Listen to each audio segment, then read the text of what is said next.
हरे कृष्णा। नमस्कार दोस्तों, आप समस्त श्रोतागण का आपके YouTube चैनल जीवन अमृत पर हार्दिक अभिनंदन है। आज की वीडियो में आप श्रवण करेंगे कार्तिक महात्म कथा का 21वां अध्याय। इसके पहले की सभी कथा का श्रवण करने के लिए आपका बहुत बहुत धन्यवाद।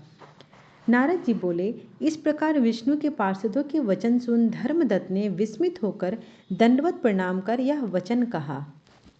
धर्मदत्त बोले, भक्तों की पीड़ा दूर करने वाले विष्णु जी का सब मनुष्य यज्ञ, दान, व्रत, तीर्थ द्वारा विधि पूर्वक पूजन करते हैं। उनमें से विष्णु जी को प्रसन्न करने वाला और सानिध्य देने वाला कोई व्रत है जिसके करने से सब यज्ञादिक फल सफल हो जाए। गण बोले, हे ब्राह्मण, तुमने अति उत्तम प्रश्न पूछा है। हे अनग, इतिहास सहित जो वृत्तांत हम कह रहे हैं उसे तुम एकाग्रचित्त होकर सुनो।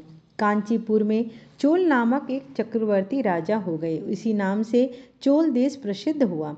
उस राजा के पृथ्वी पालन के समय कोई मनुष्य दरिद्री, दुखी या पाप बुद्धि या रोगी नहीं रह सकता था। असंख्य यज्ञ करने वाले उस चोल के यज्ञस्तभ्य ताम्रपर्णी नदी के दोनों तट चैत्ररथ अर्थात कुबेर के उपवन के समान शोभित हो गए। हे ब्राह्मण, एक समय वह राजा वहाँ जगत के स्वामी भगवान विष्णु योग माया के साथ शयन करते हैं। उस अनंत शयन नामक स्थान हो गया। वहाँ उसने श्रीपति भगवान का दिव्य मणियों और मोतियों तथा शोभायमान सुवर्ण के फूलों से पूजन किया। फिर भूमि में दंडवत प्रणाम करके वहीं बैठ गया। तब उसने देव के समीप आते हुए एक ब्राह्मण को देखा। वह देव पूजा के निमित्त हाथ में तुलसी और जल लिए था और अपनी पूरी अर्थात कांचीपुरी का ही रहने वाला था। विष्णुदास उसका नाम था। उस ब्रह्म ऋषि ने वहां आकर विष्णु सूक्त से स्नान कराया और तुलसी की मंजरी तथा तुलसी पत्र से भगवान का पूजन किया। उस ब्राह्मण की तुलसी पूजा से पहले की हुई अपनी रत्नों की पूजा ढकी हुई देखकर राजा ने क्रोधित होकर कहा। चोल बोला, यहाँ माणिक्य और सुवर्ण से की को उन्होंने पहले गया क्षेत्र में किया था। उधर व्रती विष्णुदास भी विष्णु को संतुष्ट करने वाले नियमों को करने लगा। उस समय वह वहाँ देवालय में स्थित रहा। माघ और कार्तिक का व्रत तथा भली भांति तुलसी के व्रत का पालन और एकादशी के दिन 12 अक्षर मंत्र से हरि का जाप कर इन सबको वह विधिवत करने लगा। षोडश उपचार और गीत नृत्य आदि मंगल गान करके उसने नित्य विष्णु जी की पूजा और उपरयुक्त व्रतों को किया। उसने भोजन और शयन करते समय भी सदा भगवान विष्णु का ही स्मरण किया और समदृष्टा होकर माघ तथा कार्तिक के विशेष नियमों का पालन तथा उद्यापन भी किया। इस प्रकार श्रीपति भगवान का आराधना करने और भगवान ही में निष्ठा रखने वाले इंद्रियों को वश में करते हुए व्रत में स्थित चोलेश्वर और विष्णुदास का बहुत काल व्यतीत हो गया।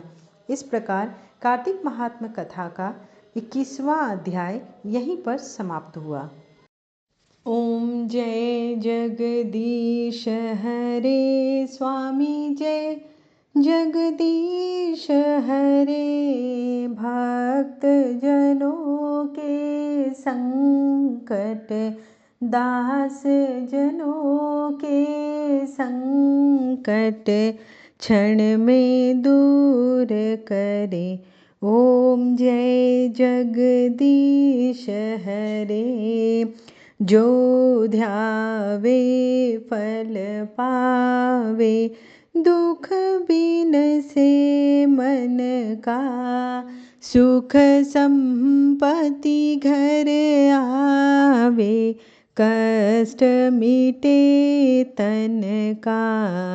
ओम जय जगदीश हरे। मात पिता तुम मेरे, शरण गहूँ मैं किसकी।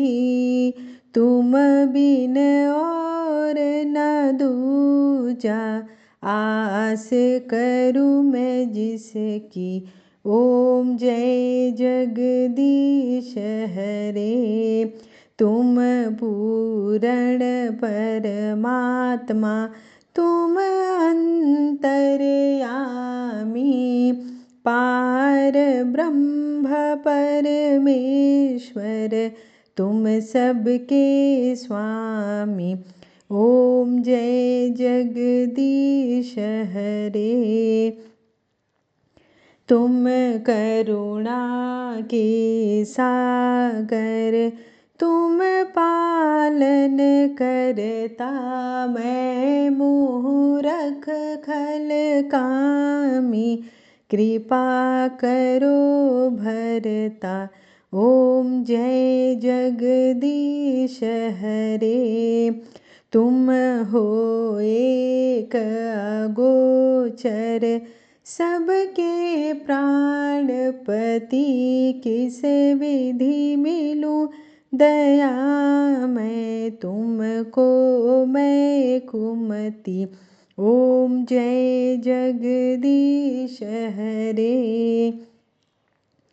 दिन बंधु दुख हरता, तुम ठाकुर मेरे, अपने हाथ उठाओ, द्वार पड़ा मैं तेरे। ॐ जय जगदीश हरे। विषय विकार मिटाओ, पाप हरो देवा, श्रद्धा भक्ति बढ़ाओ, संतन की सेवा। ॐ जय जगदीश हरे।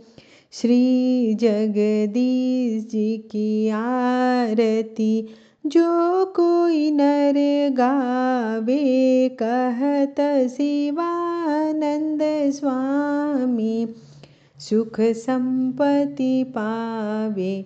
ॐ जय जगदीश हरे।